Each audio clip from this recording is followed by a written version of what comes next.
আসসালামু আলাইকুম দর্শক, আশা করি আল্লাহর রহমতে অনেক ভালো আছেন। নতুন ভিডিওতে স্বাগতম। আজকে যে ভিডিওটি নিয়ে এসেছি সেটি হচ্ছে শীতকালে গাভীর দুধ কিভাবে বাড়াবেন, শীতকালে গাভীর দুধ বাড়ানোর কৌশল। দর্শক, মূল ভিডিওতে চলে যাব। তার আগে আপনি যদি আমার চ্যানেলে নতুন হয়ে থাকেন তাহলে কৃষকের লাইফস্টাইল চ্যানেলটি সাবস্ক্রাইব করার জন্য অনুরোধ করছি। আর যারা যারা সাবস্ক্রাইব করেছেন তাদের অনেক অনেক ধন্যবাদ। দর্শক, এখন আলোচনা করব যে শীতকালে গরুর দুধ কেন কমে যায়।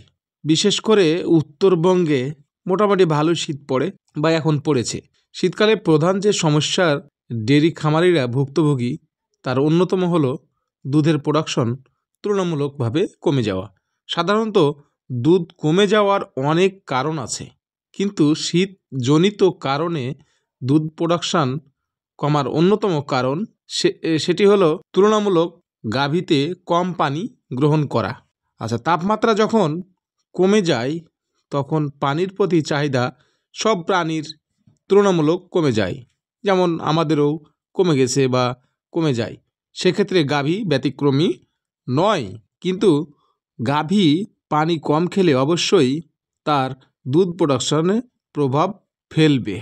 পানির তাপমাত্রা মোটামুটি থাকলেও 20 থেকে 30 মিনিট পরে তা অনেক ঠান্ডা হয়ে যায়, ফলে পানি কম গ্রহণ করে আর পরে আরও কম গ্রহণ করতে ইচ্ছুক হয়। মোটামুটি শীতকাল এবং গরমকালের মধ্যে 30 থেকে 40 লিটার পানি খাওয়ার হেরফের হয়ে যায়। তো দর্শক, এতক্ষণ আমরা জানলাম যে কী কী কারণে আমাদের গাভীর দুধের প্রোডাকশান শীতকালে কমে যায়। এখন জানবো যে আসলে দুধের প্রোডাকশান কমে গেলে তো চলবে না, খামারিরা বিপদে। তো আমরা দুধের প্রোডাকশানটা বাড়াবো কীভাবে শীতকালে।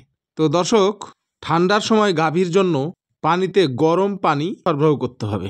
আমরা কি করব, যে পানিটা আমরা সাধারণত দিয়ে থাকি সেক্ষেত্রে হালকা কুসুম পানি দিলে গাভীর পানি খাওয়ার চাহিদাটা একটু বাড়বে, সেক্ষেত্রে দুধের প্রোডাকশনটাও বাড়বে। পানিতে আমরা চিটা গুড় মিশিয়ে পানিটা খেতে দিতে পারি। সেক্ষেত্রে যদি একটু ঠান্ডাও হয় বা কুসুম কুসুম গরম হয়, সেক্ষেত্রে কি করবে, গাভী একটু পানি বেশি খেতে চাইবে। এই জন্য আমরা চিটা গুড় ইউজ করতে পারি। চারিতে দেওয়া পানি ঘন ঘন পরিবর্তন করতে পারি। দেখা যাচ্ছে যে পানিটা খাচ্ছে না এখন, খাওয়ার পরে আধা ঘন্টা বা 2 ঘন্টা পরে, 2 ঘন্টা বা 3 ঘন্টা পরে পানিটা আবার চেঞ্জ করে দিলে হালকা কিছুটা গরম পাইলো, সেক্ষেত্রে আবার গাভীতে খেয়ে নিচ্ছে। আচ্ছা, শীতকালে দুধ বাড়াতে বিভিন্ন প্রকার ভুসির পরিমাণ বাড়াতে হবে। তার মধ্যে মাসকলাই, গমের ভুসি ও ডালের ভুসি বেশি ভালো। বিশেষ করে মাসকলাইয়ের ভুসি বেশি কার্যকর। আরও কিছু কাজ আমাদের করতে হবে, সেগুলো হচ্ছে গাভীকে সুষম খাবার, গাভীর বাসস্থান আরামদায়ক রাখা। আমরা যদি সবগুলোর পাশাপাশি সুষম খাবার একটু বাড়াতে পারি এবং গাভীর বাসস্থান আরামদায়ক হয়, তাহলে আমাদের দুধের প্রোডাকশনটা বেড়ে যাবে। সাথে পর্যাপ্ত পরিমাণ ঘাস, আমরা যদি পর্যাপ্ত পরিমাণ ঘাস দিতে পারি শীতকালে, তাহলে দুধের প্রোডাকশনটা বেড়ে যাবে।